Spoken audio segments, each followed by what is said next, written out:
on the show and be willing to share your story with all of us. No doubt, for sure. So what was it like for you growing up?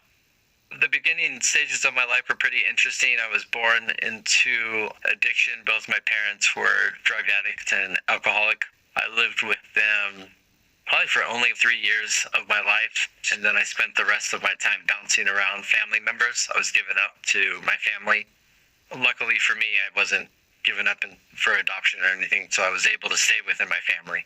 But that early start was pretty rough. The first few years after not living with my parents, I was living in a house with drug addicts that accompanied a lot of abuse, whether it be verbal abuse or physical abuse. I remember waking up in the morning and having to walk over people who had passed out the night before, and I was only, I think, kindergarten or first grade at the time.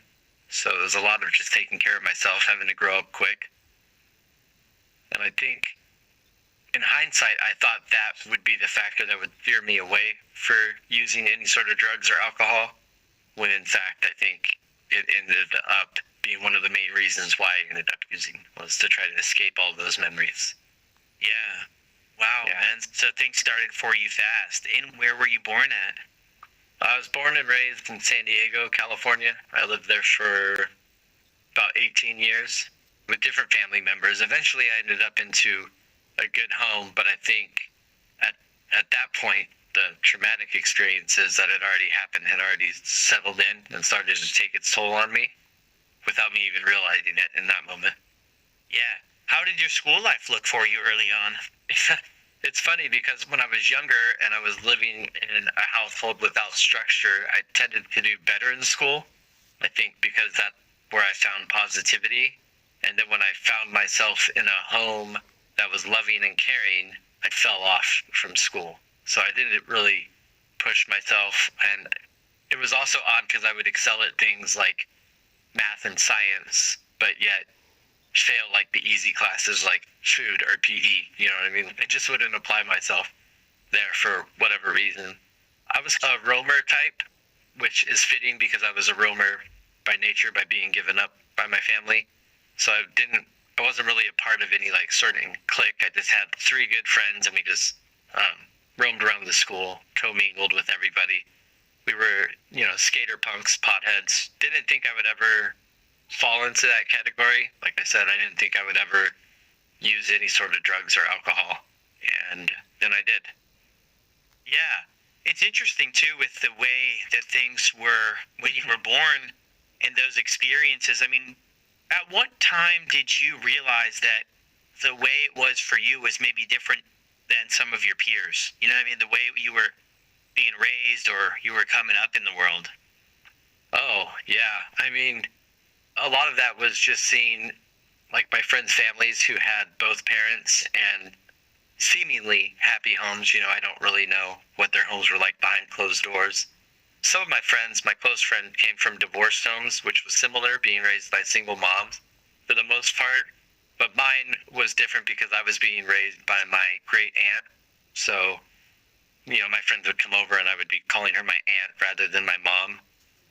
At the time back then, I didn't refer to her as mom. Now I do refer to her as mom. But so it was definitely different, and hearing people talk about their dads and moms, and I didn't really have that. Growing up, I didn't have that sort of structure. So it definitely felt different. I think in hindsight now, in this exact moment of you asking me the question, I can have the feeling, I guess, I didn't have that. What was that like for people, And it was something that I always wanted to give to my kids, was to be a good parent. Something I longed forward to do.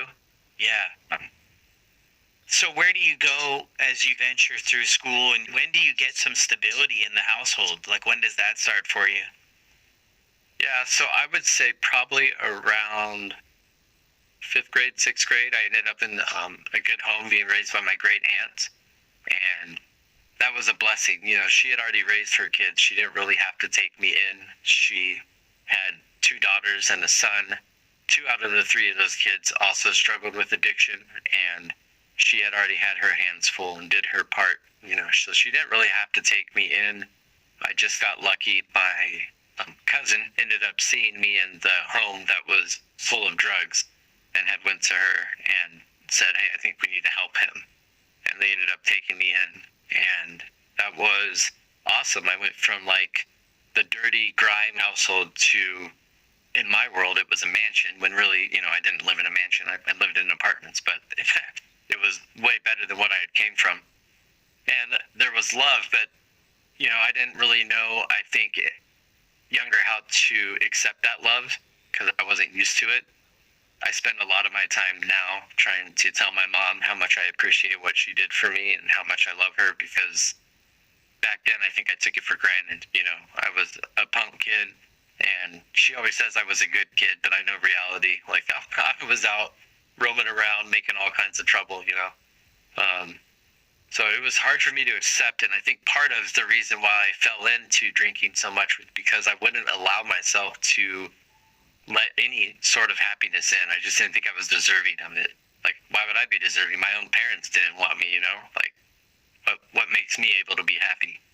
And so that's where a lot of the comfort from drinking came in, because I could numb all those emotions and felt this is what I'm destined to be. My parents are this, so I'm going to be this, Yeah, it's so interesting, right? Because it's a common trend, I think, and a lot of stories I've heard here on the podcast is you grow up with one example, and then it's like, this is never going to be my life.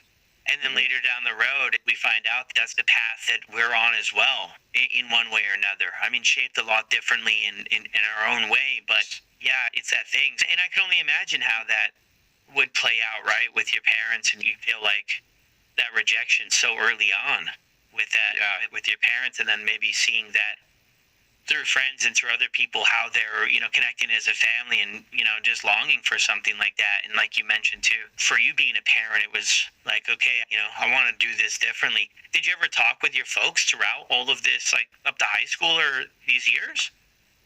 Yeah, my biological parents. Yeah. So when I was 16, my dad ended up tracking me down, and at that point in time, he was sober. He had then got sober and wanted to reconnect. At that time, I didn't want anything to do with him. I was like, nah, I don't really want a part of that. When I turned 18, I was living in the Bay Area, and my drinking back then it was more of my drug use than it was my drinking. I had dabbled with hallucinogens, cocaine, you name it, I was doing it. And that was escalating, and I was getting drunk in public and just making poor choices. So I needed to get out of California, and my dad lives here in Missouri. So I reached out to him, and he offered me a bus ticket to come out and stay with him. So at the time, I thought he was sober. And when I got here, at that point, I was 20 years old. And when I got here in Missouri, he was not sober. And I ended up living inside of a house of everything I was trying to get away from, everything I was trying to escape, which made it super difficult. So we didn't really have a great bond. It was more like two buddies, getting hammered together was what it was. My biological mom, I didn't really get in contact with her until probably heard from her little bits and pieces of her, but to actually talk to her and connect with her was until I was probably in my 30s. And she's sober, not doing great. She's done a lot of damage to her body, but she's sober, so that's a blessing. But my dad now has since been 20 years sober, and he lives to me, and we now have a better relationship. It's not a complete father-son relationship, but it's something we're working on and getting better at. And definitely he's somebody I leaned on when I went to rehab. And, he's got a lot of years under his belt and done a lot of work, so. Yeah, wow, yeah, that's incredible. Wow, 20 years. Yeah. So going back in the story a little bit too, like when did the partying, the drugs, the drinking, and all of that start for you? I had my first drink when I was 16. I went all in. I did 13 shots of gin, pretty much back to back. And you would think that would be enough to deter me from drinking again. It was a lot. But it didn't, because once it hit me, and once I had that feeling of, oh man, I don't really have to think about anything, I just numbed all these thoughts, it became something that I clinged on to. And I didn't really see that coming. It didn't really escalate till I was 20, and I had moved out of my house and was living in the Bay Area. And at that point, I found liquor stores that would sell it to me. They wouldn't ID me, and it was just game on from there. A lot of everyday drinking, all day drinking. And then, like I said, I ended up moving to Missouri, and the pattern just continued for quite some time.